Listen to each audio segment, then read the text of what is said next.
Hello, everybody. My name is Ray. Welcome to the Evangelical Dark Web. Today, we're going to be discussing the Babylon Bee went after Megyn Kelly and missed, and they deleted it. This is actually pretty rare for them to do, is delete a joke, and we're going to dive into that because it is very interesting. It is a huge development, I would say, in the conservative civil war, and I'm also going to follow up with Trump weighing in on the Tucker Carlson Nick Fuentes interview, which is definitely, like I said in the past, Tucker Carlson forced a decisive battle and won. And this take of mine is going to be proven once again by Trump. So we're going to get into that, but first I want to let you know Evangelical Dark Web is a Christian news gathering and commentary ministry. You can support our work over at evangelicaldarkweb.org/join. Good reminder here that the white evangelicals are the most important voting bloc in the Trump coalition. Just pointing that out there. We've done our part. But anyway, you can support our work over at our Patreon-like system. Free newsletter as well. You can sign up for it as well. All this is linked in the description below. But the least you can do is like this video, subscribe to the channel, to the podcast if you are new. So let's dive in to this story. So I wrote this article. Babylon Bee deletes attack on Megyn Kelly. So Megyn Kelly, I'm not endorsing this, but it is true. She is the queen of conservative ink. She has the #1 podcast on the right.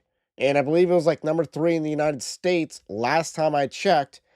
And, you know, she's #1 on the right. Candace Owens was #2.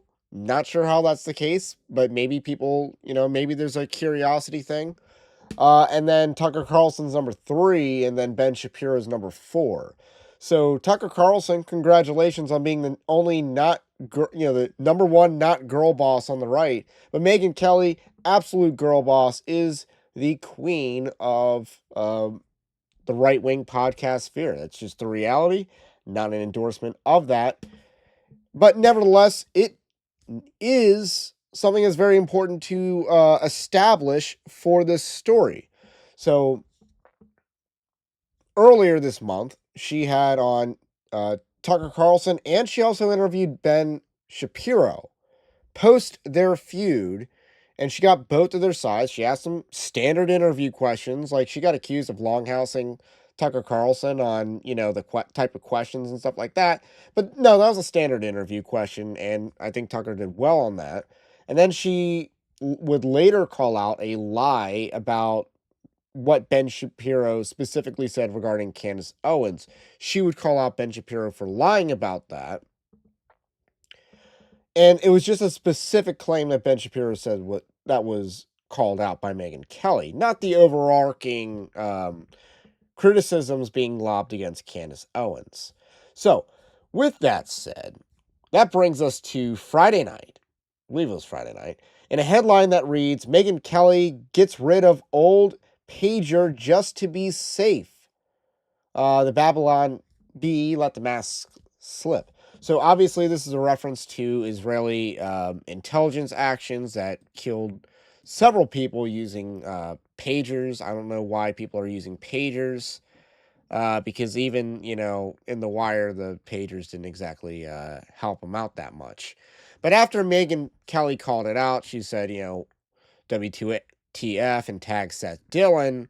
It was deleted by the Babylon Bee, meaning, it's not just an innocent joke. So one of the narratives regarding this joke is that this was a veiled threat against Megyn Kelly. Now, I would not go personally that far, but I'm not going to counter signal to people that are. So a couple reads of this joke. One, it's joking about the Israeli, Mossad and all that they would assassinate people who are critical of them. Which that's a little bit shaky ground for Babylon Bee to be on. Like, they do realize how that makes Israel look bad, that they would, just assassinate critics of them. But really, they're trying to make fun of Megyn Kelly for being so crazy that she thinks the Israelis will kill her. So I think that's that's like the second layer of the joke. And obviously, some people put a third layer on that. It is because they would. And I don't actually believe that this is a as much a veiled threat as other people think. Aaron McIntyre has definitely led the way in this narrative. He says they want you dead. It's not complicated. He said that in reply to Megyn Kelly. He would later say that the Babylon Bee will use the Jon Stewart clown nose on off routine to avoid responsibility here. And my conclusion in the article was, if this was just an innocent joke, then why delete it? Good question. We're not going to get the real answer to that. So this is Seth Dillon responding, and he says, I like Megyn Kelly. I deleted the joke because it was twisted maliciously into a threat. Not because it was twisted maliciously into a threat, but because was uncharitable to her. We'll never do anything to appease the humorless woke right mob. It's a shame, too, because our contract says we have to refund the $7,000. So he tries to tell an unfunny joke after saying and explaining why he defended an unfunny joke. And for the record, I've been saying that the Babylon Bee has been unfunny for give or take at least a year now. I think that they lost their fastball clearly after January-ish of 2024. They just completely fell off in terms of quality. I don't think they've been funny all year. It really is, when they're making fun of Vivek Ramaswamy for working at 7-Eleven or whatever. That's really the last time that they were, really there.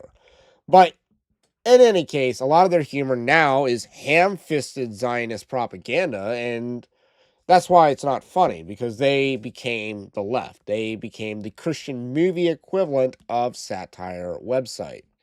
So he said that, but the point of satire is not to be charitable, it's to make fun of absurdities. So that's a really lame excuse. But here's the thing. They attacked Megyn Kelly because she's not blindly pro-Israel. That's the theme of their comedy. Being charitable is not their concern, because they're not charitable to Candace Owens, they're not charitable to Tucker Carlson. I'm pretty sure they've used the same joke on Ilhan Omar or something like that. So they've already reused this joke. So it's not about charity. It's not. It really is, at the end of the day. They took a swing at the number one podcaster on the right and missed. They took a swing, they missed. And as Omar Little once famously said, you take a shot at the king, you better not miss. There's another Wire reference for you. First pagers now, this quote.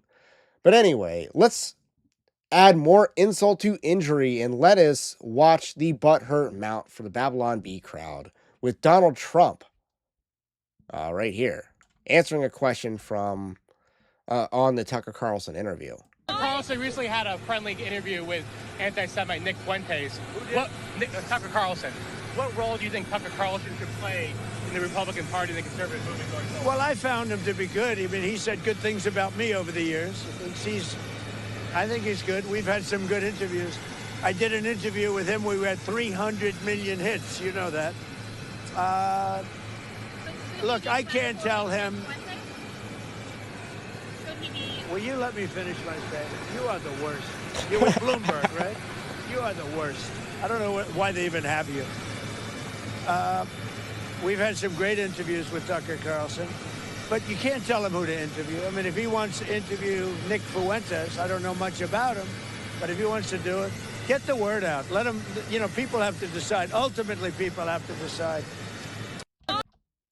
So one thing to remember is that free speech is a tenet of Make America Great Again. Free speech, America first, which a lot of that has, bringing back manufacturing and a more protectionist trade policy. These are all consistent MAGA themes going back to 2015, 2016.